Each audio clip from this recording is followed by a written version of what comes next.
ऐसे आप लोगों को ये विदित है कि आज बामसेफ DS4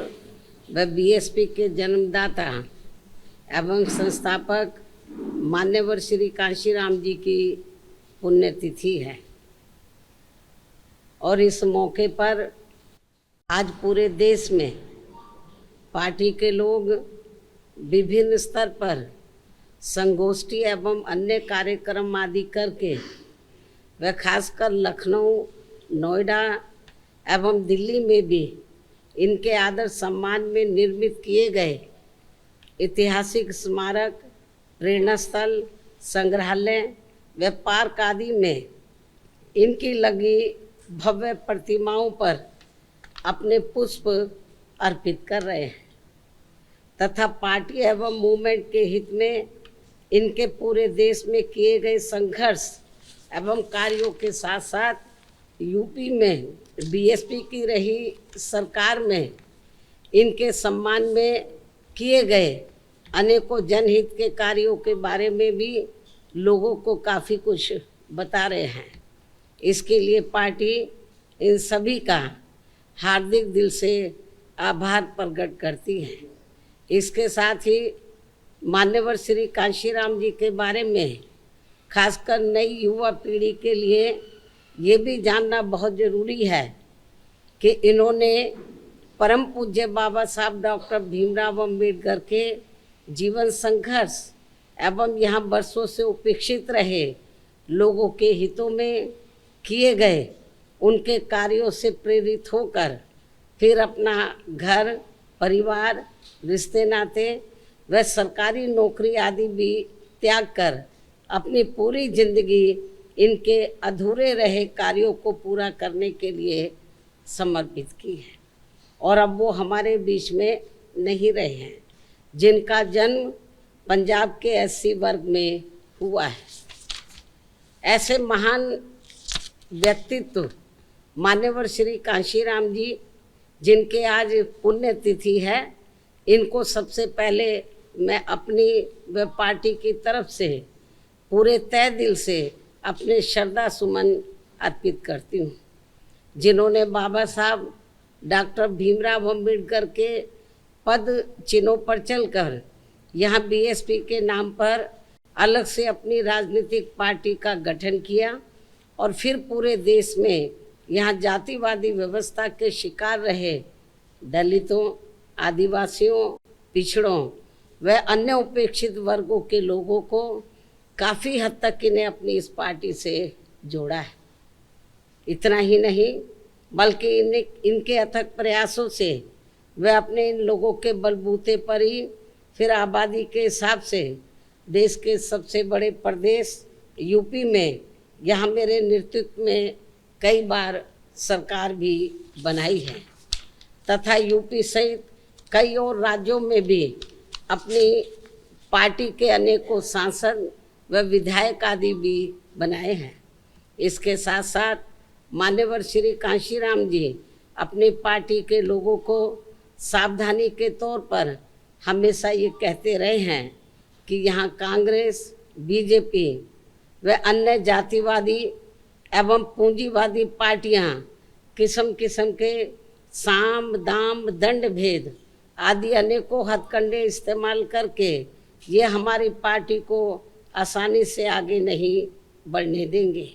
और इसे कमज़ोर एवं ख़त्म करने का ही पूरा प्रयास करेंगे, बशर्ते यदि इनसे अपनी पार्टी के लोग कदम कदम पर सचेत नहीं रहते हैं। किंतु दुख की बात यह है कि इस मामले में इनके आए दिन किस्म किस्म के हथकंडों व षड्यंत्रों आदि से सावधानी ना बरतने की वजह से ही अब पिछले कुछ वर्षों से हमारी पार्टी काफ़ी खराब दौर से गुजर रही है, जिससे अपने लोगों को ज़रूर ऊपर उठना है और इन्हें अपनी पार्टी को हर स्तर पर पुनः मजबूत बनाना है, अर्थात घबराना नहीं है। जब हम आगे बढ़ेंगे किस्म किस्म की रुकावटें आएंगी, उसका हमें मुकाबला करना है और हमें ऊपर उठना होगा और अपनी पार्टी को हर स्तर पर हमें पुनः मजबूत बनाना होगा। हालांकि इस संदर्भ में आप लोगों को ये मालूम है कि देश में इस बार 18वीं लोकसभा के हुए आम चुनाव में खासकर कांग्रेस के इंडिया गठबंधन ने संविधान बचाओ व आरक्षण बचाओ आदि का ये हथकंडा इस्तेमाल करके फिर इसकी आड़ में इन्होंने देश के विशेषकर भोले भाले SC ST व OBC वर्गों के लोगों को गुमराह करके व इनका अधिकांश वोट लेकर अपने गठबंधन को तो मजबूत बना लिया है, जिससे हमारी जैसी और पार्टियों को भी काफ़ी ज़्यादा नुकसान हुआ है। और फिर इस चुनाव के बाद जम्मू कश्मीर व हरियाणा प्रदेश में जल्दी ही विधानसभा के हुए आम चुनाव में हमारी पार्टी इनके इन और भी हथकंडों व षड्यंत्रों आदि से अपने लोगों को पूरे तौर से बाहर नहीं निकाल पाई, जिससे पार्टी को इन दोनों राज्यों के चुनाव में भी यहाँ काफ़ी कुछ नुकसान उठाना पड़ा है। ऐसी स्थिति में अब अपनी पार्टी के लोगों को बीच बीच में व इनके ऐसे सभी हथकंडों एवं षड्यंत्रों से भी सावधान करते रहना बहुत ज़रूरी है। अब हमें अपनी विशेष रणनीति बनानी होगी।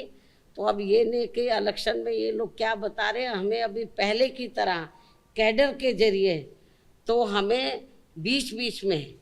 कैडर के जरिए बीच बीच में इनके ऐसे सभी हथकंडों षड्यंत्रों आदि से भी सावधान करते रहना बहुत ज़रूरी है। जैसे हमारी पार्टी पहले करती थी वैसे हमें फिर से पुनः यह अभियान शुरू करना होगा, तभी फिर हमारी पार्टी आगे चलकर पुनः बेहतर स्थिति में आ सकती है, जो ये अपनी पार्टी व मूवमेंट के हित में बहुत ज़रूरी भी है। ऐसा किए जाने पर ही फिर इस बार यही मान्यवर श्री कांशीराम जी के प्रति अपनी पार्टी के लोगों की सच्ची श्रद्धा भी होगी। इस उम्मीद व भरोसे के साथ ही अब मैं अपनी बात यहीं समाप्त करूं, लेकिन इससे पहले कल जम्मू कश्मीर व हरियाणा प्रदेश में विधानसभा आम चुनाव के आए नतीजों में हमारी पार्टी की जो स्थिति रही है तो उसके बारे में मैं ये कहना चाहूँगी कि हरियाणा कृषि प्रधान प्रदेश है। यहाँ कृषि से जुड़े खासकर जाट समाज के लोग बीजेपी की केंद्र व राज्य सरकार की भी किसान विरोधी रही नीतियों व कार्यशैली आदि से कतई भी खुश नहीं रहे हैं